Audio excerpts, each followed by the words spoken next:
90일 성경 통독 21일차 룻기 1장에서 4장, 사무엘상 1장에서 8장 말씀입니다. 룻기는 사사시대의 이야기입니다. 룻기 1장 1절에 사사들이 치리하던 때에라고 시작하고 있습니다. 룻기는 사사들의 사사시대에 기록된 이야기인데 성경학자들은 사사 온니엘이 누구죠? 온니엘이 처음 사사잖아요. 그 다음에 온니엘에서 사사 삼손 사이에 어떤 기간에 속한 그런 이야기다라는 것을 많은 학자들이 얘기하고 있습니다.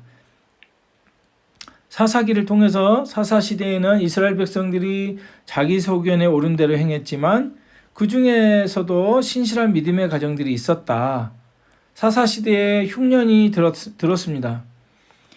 이스라엘에 닥친 기근을 피하기 위해서 베들레헴에 사는 엘리메길렉이라는 사람은 아내 나오미와 두 아들 말련과 기련을 데리고 어디로 갔습니까? 모압 땅으로 이주합니다. 어디로 갑니까? 베들레헴에서 요단강 동편에 있는 이 모압 땅 지역으로 이주를 하게 됩니다. 그리고 그의 아들들은 모압 여인들과 결혼을 했습니다. 그런데 얼마 지나지 않아서 세 남자가 죽고 엘리멜렉과 말련과 기련이 다 죽는, 그래서 나오미와 두 며느리 오르바와 룻만 남게 되었습니다. 나오미는 두 며느리에게 자신은 친족이 있는 베들레헴으로 돌아갈 것이라고 말하고 그 며느리들에게 너희들은 자기 집으로 돌아가라고 권면했습니다. 오르바는 돌아갔지만 룻은 시어머니 나오미와 함께 하겠다고 말합니다. 나오미와 룻이 베들레헴으로 돌아왔고 그때 밀 추수가 시작될 쯤이었습니다. 룻은 나오미의 친족 보아스의 밭에서 일을 하였고 나오미는 룻에게서 보아스가 자신의 기업물을 짜대는 친족 이름을 알게 합니다. 하나님의 룻기는 하나님의 지금 어두운 시대, 즉 사사기와 같은 암흑의 시대에 룻이 하나님의 섭리로 보아스를 만나게 되고 그 보아스를 통해서 나중에 다윗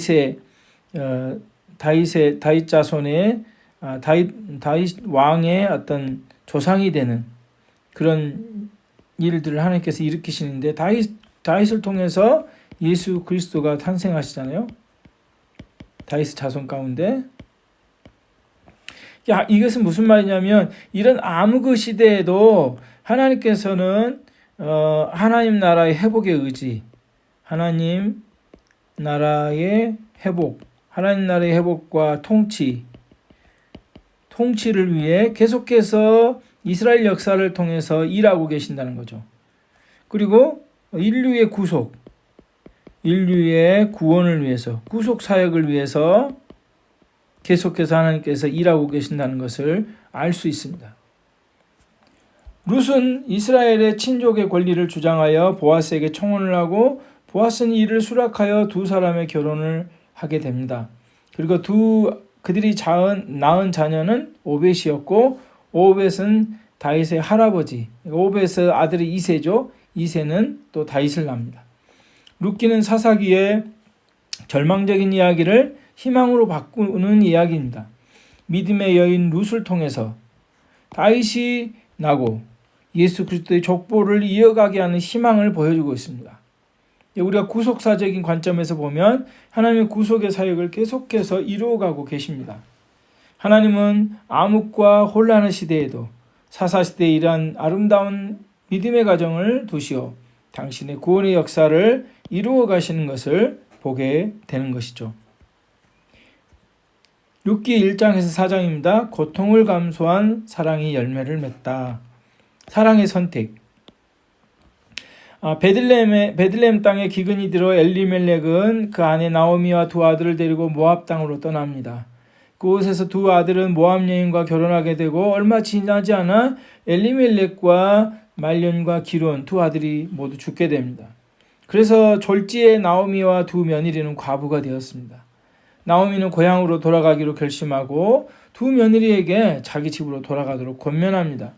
오르바는 자기 집으로 떠나고 룻은 어머니를 떠나지 않겠다라고 어머니를 따르고 어머니가 믿는 하나님이 나의 하나님이 될 거라고 고백하고 있습니다.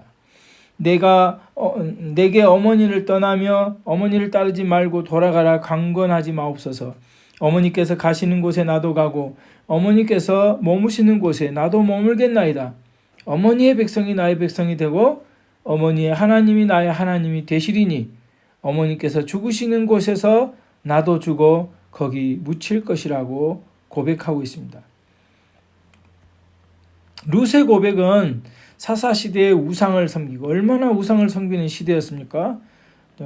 다시 여호와의 목전에 악을 행하여 또 다시 여호와의 목전에 악을 행하여 또 다시 여호와의 목전을 악을 행하여 이런 기록들이 난무하고 하나님을 떠나고 우상을 섬기는 그런 시대에 그리고 자기 소견에 옳은 대로 행했던 이스라엘 백성들과는 전혀 반대의 이야기였습니다. 오히려 이방 여인이 자기 신을 버리고 반대로 오직 하나님만을 섬기겠다는 이런 결심을 하게 되는 거죠. 이방 여인을 통해서 하나님은 다윗의 선조인 믿음의 가문을 세우십니다. 하나님께서는 우리의 믿음을 보십니다. 믿음을. 룻기 2장입니다. 사랑으로 인한 섬김. 고향으로 돌아온 나오미와 룻은 남의 밭에서 이삭을 주어서 먹고 살았습니다. 당시 이스라엘은 추수 때 가난한 자들과 외국인과 고아와 과부를 위해서 곡식 중의 일부를 밭에 남겨두었습니다. 그것은 이제 신명기 율법에 신명기 24장 29절에 기록된 것을 실현하고 있는 것이죠. 룻은 보아스의 밭에 추수가 신명기 24장 21절입니다. 읽어드리겠습니다. 내가 내 포도원의 포도를 딴 후에 그 남은 것을 다시 따지 말고 객과 고아와 과부를 위하여 남겨두라. 또 19절에도 보면은 내가 밭에서 곡식을 뺄 때에 그 한 무추를 밭에 잊어버렸거든. 다시 가서 가져오지 말고 나그네와 고아와 과부를 위하여 남겨두라. 그리하면 네 하나님 여호와께서 내 손으로 하는 모든 일에 복을 내시라라고 말씀하고 있습니다. 룻은 보아스의 밭에서 추수를 돕다가 일에 책임을 맡은 자로부터 밭에서 이삭을 주어도 된다는 그런 허락을 받습니다.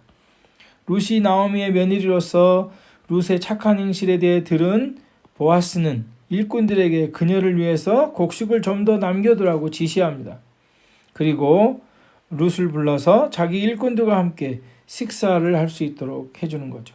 이 두 사람의 보아스와 룻의 이제 사랑의 이야기인데 보아스는 어려움에 처한 사람들을 섬기는 그런 모습을 볼 수 있습니다. 그리고 이제 사랑의 청혼 룻기 3장 친족인 보아스가 룻을 선대하는 것을 알게 된 나오미는 그가 기업 물을 자라는 것을 알게 되고 기업 물을 자에 관한 관습을 룻에게 가르쳐 줍니다. 나오미는 룻에게 할 일을 가르쳐 주는데 룻은 나오미가 말한 대로 보아스에게 청혼을 합니다. 당신이 기업 물을 자가 됨이라라고 고백했습니다. 타작마당, 보리 타작마당에서 밤에 보아스가 누워있는 곳에 찾아가서 당신은 나의 기업 물을 자가 됩니다라고 고백했습니다. 보아스는 평소에 룻에 대해서 좋은 생각을 가지고 있었고 또 그 룻의 말을 아주 진지하게 받아들였습니다. 보아스는 자신의 가문과 유대 전통에 대한 룻의 마음에 감동하였고 그의 기업 물을 자로서의 책임을 다하고 그녀와 결혼하는 데 동의합니다. 그리고 사랑의 열매 룻기 4장 보아스는 기업 물을 자로서의 절차를 다합니다. 자기보다 앞선 자가 있음을 알고 그에게 먼저 기회를 줍니다. 그러나 그는 신발을 벗어 그 권리를 포기하였습니다. 이게 기업 물을 자가 된다는 것은 사실은 그 사람에 대해서 모든 책임을 다한다는 얘기거든요.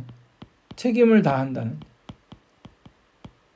그러니까 기업물을 여성에 대한 어떤 땅도 사야 했고요.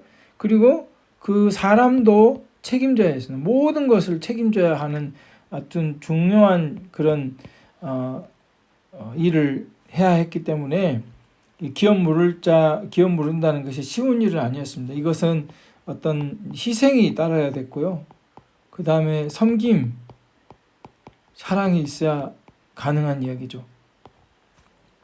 신발 한쪽을 벗어서 다른 사람에게 주는 것은 그 신발의 주인이 자신의 재산 청구권을 포기하고 그 사람에게 이양한다는 것을 대중 앞에서 알리는 행위였습니다. 보아스는 이 절차에 따라서 자신이 룻의 기업 물을 자가 되었고 두 사람 사이에 태어난 사람은 이제 오벳이 됩니다. 결혼하고 오벳이 나고 오벳은 이새를 낳고 이새는 다윗을 낳았다.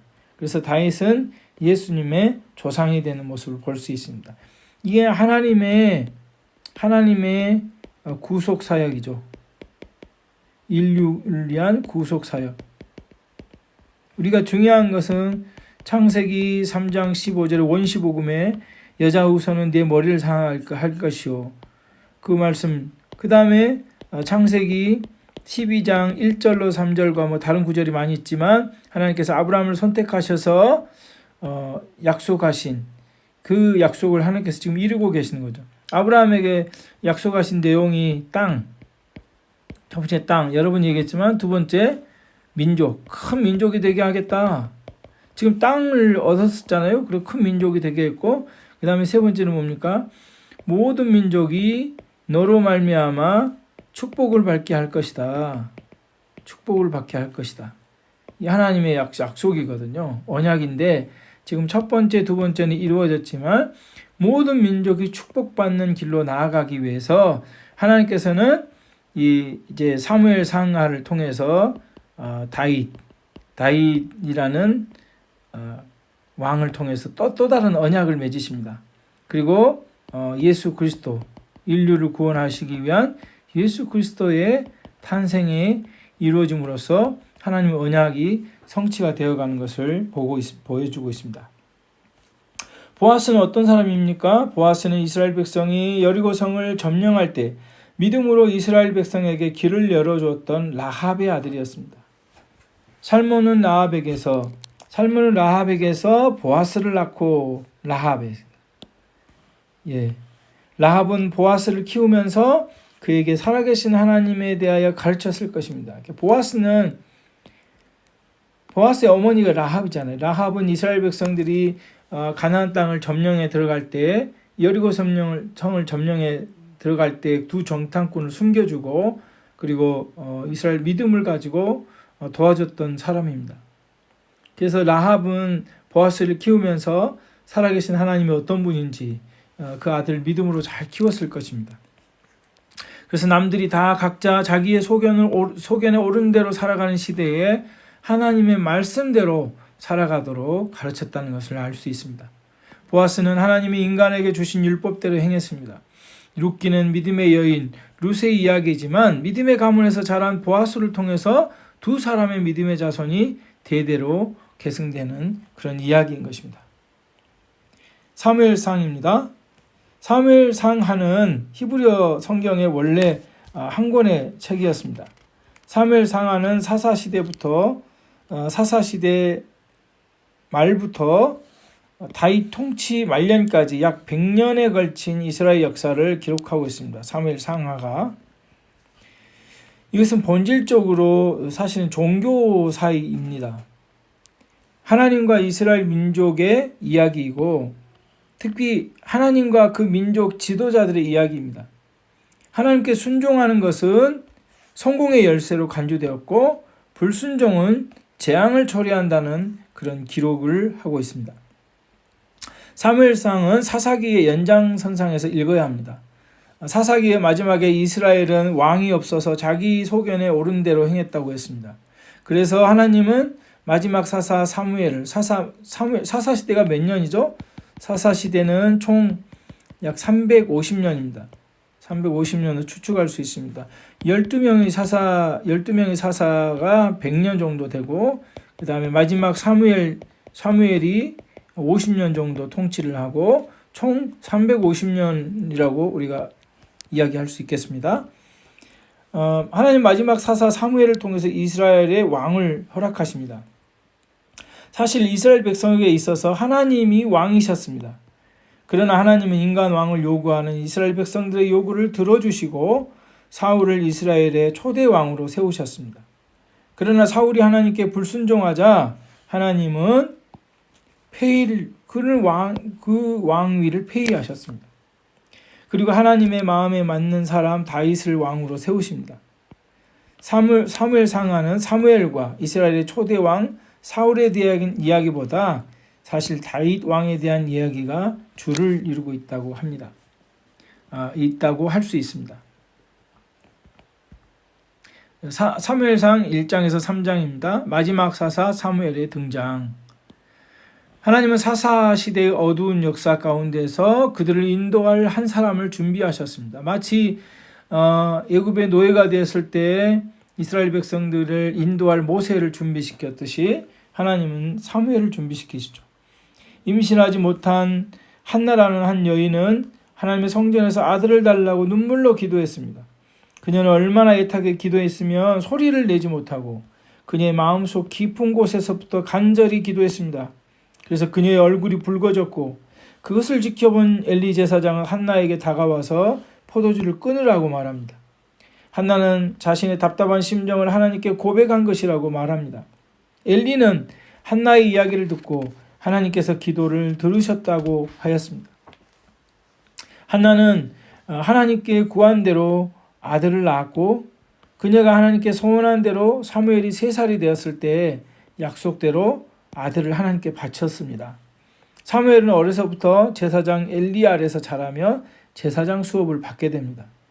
이 어린 사무엘은 성막에서 하나님의 음성을 들었고 첫 번째는 몰랐지만 이제 네 번째 하나님께서 네 번째 사무엘을 부르고서 나서야 비로소 말씀하옵소서 주의 종이 듣겠나이다 라고 응답하였다는 것을 알 수 있습니다. 이때부터 하나님은 사무엘에게 말씀하셨고 단부터 브엘세바까지 온 이스라엘이 사무엘을 여호와의 선지자로 세우심을 입은 자로 인정해야 했다는 것을 알 수 있습니다. 이 사무엘상 1장에서 3장 내용을 보면 이제 우리가 부분적인 하나님 나라를 볼 수 있겠습니다. 부분적인 하나님 나라 관점으로 볼 때 하나님 나라. 사무엘이라는 그런 한 사람을 통해서 사사시대도 마찬가지지만 사람을 통해서 하나님의 통치가 되고 있는 거죠. 하나님의 통치가 이루어지고 있다. 한 사사를 통해서 하나님의 말씀에 순종하는 복종하는 그 한 사람으로 말미암아서 이스라엘 백성들이 하나님의 통치를 받고 있는 그런 모습을 볼 수 있습니다. 이것은 하나님의 나라가 부분적으로 회복되었다는 것을 볼 수 있는 그런 내용이라고 할 수 있습니다. 4장에서 7장입니다. 미스바 세대 사무엘의 활약. 제사장이 있었죠. 제사장 엘리의 아들 홈니와 비느하스가 여호와를 알지 못하고 나쁜 행실을 하여서 하나님의 저주를 받아 한날에 죽으리라는 사무엘의 예언이 있었죠. 하나님의 말씀대로 홈니와 비느하스가 블레셋과의 전투에서 죽게 되고 그 소식을 들은 엘리도 의자에서 넘어져 죽게 됩니다. 이스라엘 백성들은 하나님보다 법궤를 마치 우상처럼 여겨서 전쟁에 이기는 도구로 생각하고 블레셋과의 전투에 가지고 나갔습니다. 그리고 아벡에서 법궤를 빼앗기고 맙니다. 그리고 전쟁에서 3만 명이나 죽게 됩니다. 이스라엘 장로들은 하나님의 영광의 상징인 법궤를 우상처럼 다루어 하나님의 진노를 사게 된 것입니다. 그러니까 하나님을 온전히 섬기는 것이 아니라 법궤를 우상처럼 그 당시에 그 가나안의 종교는 우상들을 데리고 갔잖아요. 우상들을 가지고 나아갔잖아요. 그래서 그 우상들이 능력이 있는 것처럼 법궤가 능력이 있는 것은 아니거든요. 하나님 자체를 신뢰하지 못한 거죠. 우리도 오늘날 마찬가지죠. 교회에만 다니면 누구나 구원받을 수 있다는 것은 아닌 거죠. 하나님을 온전히 신뢰하고 믿는 믿음의 삶을 살아야 하는 것입니다. 블레셋 군대는 법궤를 자신들의 신인 다곤의 신상 앞에 두었습니다. 블레셋의 사고방식에 의하면 승리를 자신들의 신인 다곤에게 주었다고 생각하여 그들이 취한 법궤를 다곤 신상 앞에 전리품으로 바쳤습니다.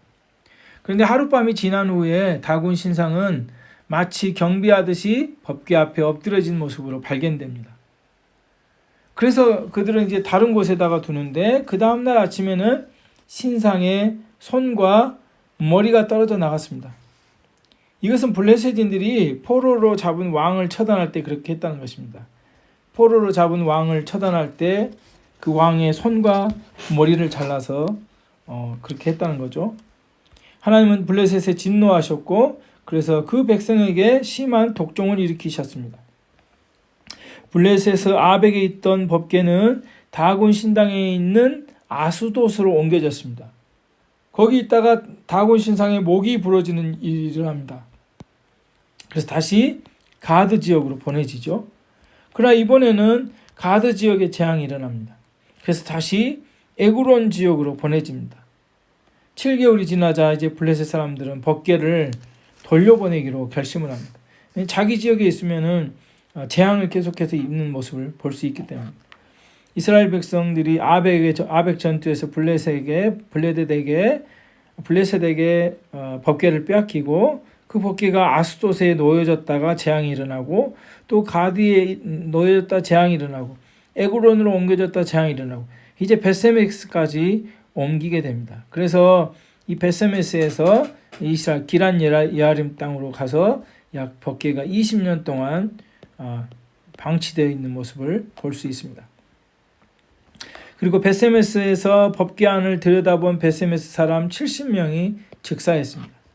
어떻게 합니까? 여기에서 이 벳세메스에서 이제 에그론에서 벳세메스로 보내는데 블레셋 사람들이 이제 멍에 메어보지 아니한 소를 이제 멍에를 메고 법궤를 실려서 이쪽으로 보내다가 그 법궤 안을 들여다본 사람이 70명이 즉사했습니다.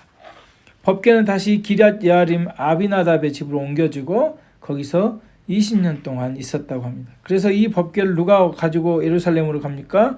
다윗이 왕이 되면서 이제 예루살렘으로 법궤를 가지고 가는 모습을 볼 수 있습니다. 무려 3만 명을 동원해서 예루살렘으로 가죠. 아벡, 아스돗, 가드, 에그론, 벳세메스, 기란 예아림까지. 기란 예아림의 아비나답의 집에 20년을 있죠. 20년 지난 후 사무엘은 이스라엘 백성을 미스바에 모으고 영적 대각성 운동을 일으킵니다. 사무엘은 이스라엘 자손이 이방 신들을 버려라. 그리고 오직 하나님만 섬기라고 가르칩니다. 그리하면 여호와께서 너희를 블레셋의 손에서 건지실 것이라고 말하며 미스바로 모이라고 말합니다. 미스바로 모이라고 합니다. 사무엘이 이렇게 예를 많은 도시들을 순회하는데 주요 도시가 사무엘이 라마에 자기 집이 있죠. 그리고 길갈, 베델 이렇게 순회하면서 자기 백성들에게 하나님의 말씀을 가르치셨습니다. 이스라엘 백성들은 미스바에 모여서 금식하며 하나님께 기도했습니다. 이후 이스라엘 사무엘은 백성들에게 하나님 말씀을 가르치기 위해 전국을 순회하며 우상을 버리고 오직 여호와만을 섬기도록 가르칩니다. 사무엘은 자신의 집에서 라마에서 베델, 베델에서 길갈에서 미스바로 순회하며 지속적으로 하나님의 말씀을 계속해서 가르치고 있는 모습을 볼 수 있습니다.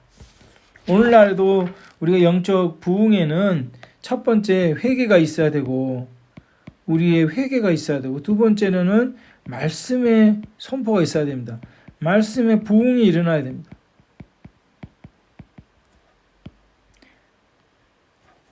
한국 교회의 그 평양 대부흥 운동도 사실 이게 회개 운동에서 일어났잖아요. 사경회 성교사들이 이제 사경회 운동을 한국 교회에 벌리면서 그 한국 교회 사경회 가운데 회개가 일어났고 그것뿐만 아니라 이제 말씀이 선포되면서 한국 교회가 부흥하게 되는. 그래서 어떻습니까? 한국 교회 처음에는 사람들이 부흥에 참여하기 위해서 사경에 참여하기 위해서 솥단지도 들고 오고 나무도 들고 오고 또 텐트도 들고 오면서 밥을 짓고 거기서 밥을 해서 먹으면서 하나님 말씀을 사모하던 그런 모습을 우리가 볼 수 있죠. 사무엘이 미스바에서 온 백성을 모아서 거기서 회개가 일어났고, 그리고 베델과 길갈과 라마를 돌아다니면서 하나님 말씀을 계속 가르쳤기 때문에 그들이 이 시기에 부흥할 수 있었다는 것을 볼 수 있습니다. 그러나 이제 사무엘의 시대가 그렇게 하나님의 은혜로 부흥했음에도 불구하고 이스라엘 백성들은 왕을 요구합니다. 사무엘상 8장에서 제사장 제도와 왕정 제도, 이스라엘의 기본 제도가 지금 신정국가 체제잖아요. 그래서 제사장이 주로 역할을 감당했죠. 그 통치의 역할, 백성들을 하나님께 인도하는 역할, 그리고 나라가 움직이는 모든 체제가 제사장 제도에 의해서. 그렇지만 이제 왕정 제도를 요구하게 되었습니다. 하나님께서 이미 이스라엘 백성들에게 왕이 중심이 되는 왕정 제도가 아닌 하나님의 말씀을 중심으로 국가 경영이 이루어지는 제사장 제도를 주셨습니다. 사무엘은 나이가 들었고 사무엘의 아들들도 타락한 지도자가 되었습니다. 때문에 이스라엘 장로들은 사무엘에게 찾아와서 보소서, 당신은 늙고 당신의 아들들은 당신의 행위를 따르지 아니하니 모든 나라와 같이 우리에게 왕을 세워 우리를 다스리게 하소서라고 요구합니다. 사무엘은 백성들이 이러한 결정을 기뻐하지 않았습니다. 하나님도 사실 그것을 기뻐하지 않으셨습니다. 여호와께서 사무엘에게 이르시되 백성이 내게 한 말을 다 들으라. 이는 그들이 너를 버림이 아니요 나를 버려 자기들의 왕이 되지 못하게 함이라고 했습니다. 그러나 하나님은 왕정제도를 허락하셨습니다. 사실 모세는 신명기 17장 14절로 20절에 훗날 이스라엘 백성이 왕을 요구할 것을 미리 알고 왕의 자격 요건을 언급했던 것을 볼 수 있습니다. 그 기준은 왕은 말을 많이 두지 말고 아내를 많이 두지 말고 또 금을 많이 두지 말라고 했잖아요. 그런 요건들을 말씀했고 또 하나님의 말씀을 등사해서 복사해서 그것을 매일 읽어라. 그래서 그 말씀대로 통치하라는 그런 자격 조건을 주고 또 어떻게 해야 될지를 가르쳐 줬죠. 이 기준은 사울 왕부터 시작해서 분열 왕국의 모든 왕을 평가할 때 그 기준이 됩니다. 그 기준은 무엇입니까? 그 14절 신명기 17장 14절 20절에 보면 첫 번째 그 기준이 하나님께서 택하신 자를 왕으로 세워야 했습니다. 그러니까 아무나 왕으로 세우면 안 되고 하나님께서 택하신 자가 왕이 되어야 했습니다. 그는 하나님의 말씀을 곁에 두고 지켜 행해야 할 것을 말씀하고 있습니다. 하나님은 비록 왕정 제도를 허락하셨지만 이스라엘 백성이 여전히 하나님 말씀에 의해 통치를 받기 원하셨습니다. 그래서 첫 번째 왕 사울을 세웠지만 사울이 누가 세웠습니까? 하나님이 세웠거든요. 하나님이 선택한 사람이에요. 그래서 사울은 하나님의 선택받은 이 사울 왕은 누구의 말을 들어야 됩니까? 하나님의 말씀에 순종해야 했습니다. 그런데 사울은 하나님의 말씀에 불순종했던 모습을 보였죠. 그리고 이 불순종은 곧 뭘 이야기합니까? 반역을 얘기합니다. 즉 사울이 왕이지만 사울 위에 누가 왕입니까? 하나님이 왕이시죠. 하나님을 왕으로 섬기고 사울은 자기 백성을 통치해야 되는데 하나님이 왕이 아니라 영적으로 보면 하나님과 같이 대려한 모습이 됩니다. 그래서 자기가 통치하려고 했던 거죠. 그래서 자기 생각대로 하나님 말씀이 아니라 자기 생각대로 제물을 자기가 제사장만 드릴 수 있잖아요. 율법에 의하면 자기 생각대로 붙이고 또 하나님께서 아말렉을 진멸할 때 진멸하라고 명령인데 진멸하는 거 다 죽이는 거거든요. 쫓아내거나 죽이는 건데 제물을 하나님께 제사하기 위해서 자기가 남겨두었다. 그래서 진멸 명령도 듣지 않습니다. 이런 두 가지 반역을 일으키는 모습을 볼 수 있습니다. 하나님께서 사실 왕정 제도를 주신 것은 이 왕들이 하나님의 통치 가운데 있어야 되는 거죠.